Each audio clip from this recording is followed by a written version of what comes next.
राम मंदिर निर्माण और उसके चढ़ावे को लेकर उठ रहे सवालों के बीच शंकराचार्य स्वामी अविमुक्तेश्वरानंद महाराज ने अब तक का सबसे विस्फोटक बयान दिया है। मेरठ पहुंचे शंकराचार्य ने सीधे तौर पर कहा कि राम जन्मभूमि का मामला शुद्ध रूप से धार्मिक था, लेकिन इसमें सरकार कूद पड़ी। उन्होंने ट्रस्ट के गठन पर ही सवाल उठाते हुए कहा कि सरकारी खजाने से, जिसमें हर तरह का टैक्स और अन्याय का पैसा शामिल होता है, वहां से 1 रुपया निकालकर इस ट्रस्ट को स्थापित किया गया, यानी इस ट्रस्ट के बीज में ही गड़बड़ी है। तो बनाया जा रहा था राम जन्मभूमि के लिए। राम जन्मभूमि शुद्ध रूप से धार्मिक मामला था, लेकिन इसमें सरकार कूद पड़ी। इन्हें अपने सरकारी खजाने से, उस खजाने से जिसमें गाय की मांस बिक्री का पैसा भी रखा जाता है, अन्याय का पैसा भी रखा जाता है, टैक्स का पैसा रखा जाता है, उसमें से निकाल करके 1 रुपया दिया, स्थापित हुआ। तो इसके अमूल में ही गड़बड़ी है। दूसरी बात यह है कि जब बड़े बड़े धर्माचार्य वहाँ उपस्थित थे तो धर्माचार्यों के ट्रस्ट को क्यों ठुकराया गया। तीसरी बात यह है कि जिन पक्षकारों ने न्यायालय में पक्षकार बन करके हिंदुओं की तरफ से मुकदमा लड़ा था, उन पक्षकारों को क्यों साइडलाइन किया गया और क्यों अपने विश्वस्त लोगों को ट्रस्ट में बैठाया गया। अपने फालतू विश्वस्त लोगों को ट्रस्ट में बैठाने का मतलब ही था कि आगे चल करके हमारी नीयत थी कि हमको चोरी करना है, ऐसे खास लोगों को बैठा दो ताकि बात बाहर न जाए। तो जो जिस काम के लिए ट्रस्ट बना था वो काम हो रहा है और होना ही नहीं। अभी जब ये घटना सामने आई तो वहाँ के जो मुख्य कर्ता धर्ता जब बताए जी हैं, उनसे जब आपने पूछा कि बताइए क्या हो रहा है, तो उन्होंने कहा कुछ उल्लेखनीय नहीं हो रहा है। इसका मतलब कि वो ये मानते हैं कि इस तरह की चोरी तो हमारा रोजमर्रा का काम है, उल्लेखनीय इसमें कुछ नहीं है। तो वहाँ तो रोज ये हो रहा है। उन्होंने खुद कह दिया कि उल्लेखनीय कुछ नहीं हो रहा है, इसका मतलब रोज ये सब होता है, उनके लिए रोजमर्रा का काम है। शंकराचार्य ने ट्रस्ट के महासचिव चंपत राय पर भी सीधा निशाना साधा।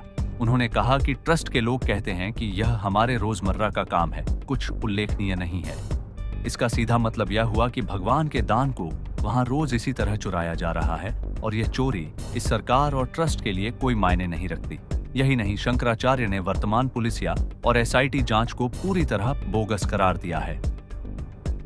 आप ये बताइए, आप लोगों को पता नहीं है जो रामलला वहाँ पर 1950 में प्रकट हुए थे, उनकी मूर्ति कहाँ है इस समय? वो तो चोरी ही हो गई ना, पहले ही वो चोरी हो चुकी है। गुरुजी, ये मूर्तियाँ तो बाद में ला करके रखी गई और अब उस मूर्ति को भी हटा करके इन्होंने नई मूर्ति खड़ी कर दी, वो मूर्ति भी गायब हो जाएगी।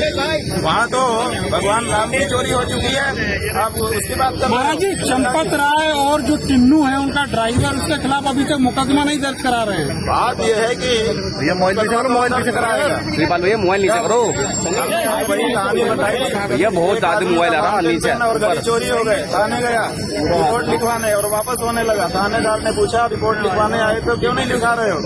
बोला कि रिपोर्ट लिखाना व्यर्थ है, जब आप ही हैं चोर और फाउंटेन पेन से लिख रहे हैं और गाड़ी तो हाथ पूरा तो किसको रिपोर्ट लिखाए? साफ है, जो चोर है वही वो क्या रिपोर्ट लिखाएगा? शंकराचार्य अविमुक्तेश्वरानंद ने मांग की है कि इस वर्तमान व्यवस्था को तुरंत हटाया जाए और एक नई एसआईटी का गठन हो। उनका कहना है कि अगर वाकई घोटाले की सच्चाई सामने लानी है तो चारों शंकराचार्यों, देश के बड़े धर्माचार्यों, अखाड़ा प्रमुखों और अदालत में हिंदुओं की तरफ से केस लड़ने वाले पैरोकारों को मिलाकर एक नई कमेटी बनाई जाए जिसमें सरकार का भी एक प्रतिनिधि हो। तभी दूध का दूध और पानी का पानी हो पाएगा। होना ये चाहिए कि बाकायदा जो है रिपोर्ट दर्ज हो और संतों को जी, धर्माचार्यों को, शंकराचार्यों को और बड़े धर्माचार्यों को जिनकी डिग्निटी है, उनकी जांच कमेटी बना करके जांच किया जाना चाहिए। शंकराचार्य के इस बयान ने एक बार फिर राम मंदिर ट्रस्ट की पारदर्शिता और उसकी सुरक्षा व्यवस्था को लेकर देश में एक नई बहस छेड़ दी है। अब देखना यह होगा कि शंकराचार्य के इन तीखे आरोपों पर राम मंदिर ट्रस्ट और सरकार की तरफ से क्या प्रतिक्रिया आती है। ब्यूरो रिपोर्ट MP तक।